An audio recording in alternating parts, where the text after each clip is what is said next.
Sa video na ito, gusto kong subukan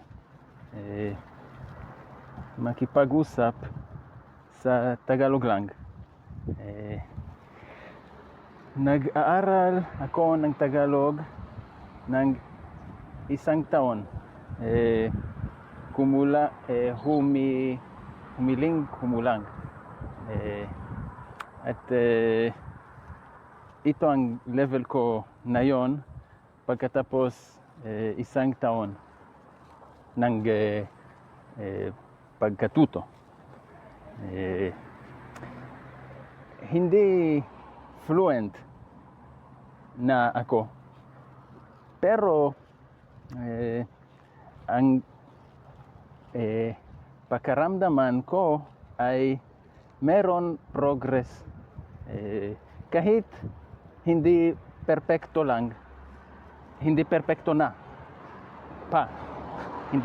pa.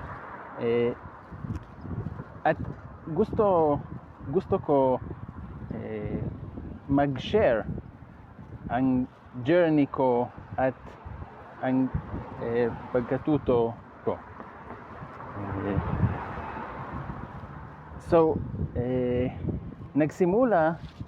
Nagsimula ako mag-aral ng Bisaya bago nagsimula ako mag-aral ng Tagalog, kasi ang nobya ko ay taga Southern Leyte at ang lengguwahe niya ay Bisaya.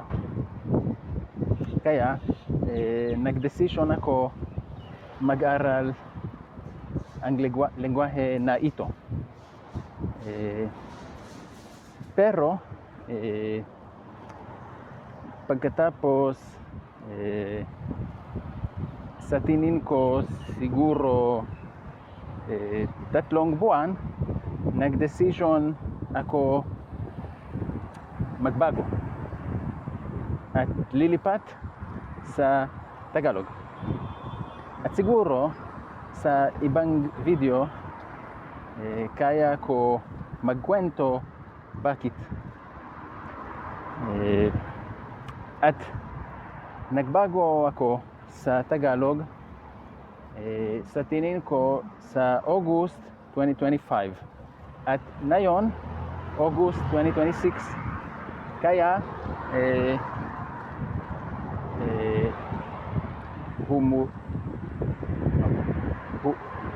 more or less, how to say more or less, humiling, something like that, 1 taon.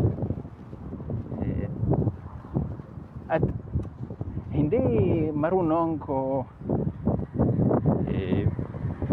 makipag-usap talaga, at hindi marunong ko makinig kapag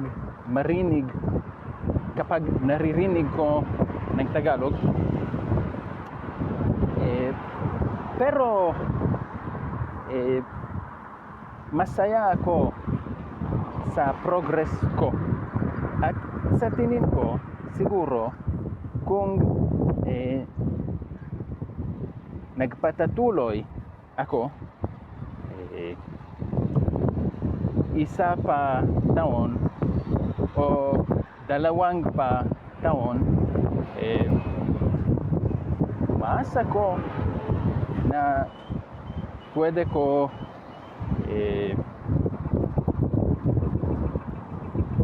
mag-usap talaga. At gusto ko magsimula ang YouTube channel ko, at inisip ko siguro dapat ko share ang progress ng Tagalog ko as well. At syempre kung nagkakamali ako, gusto kong marinig, at gusto kong marinig ang mga pagwawasto niyo. So thank you very much, and I'll talk to you in the next one. Bye bye.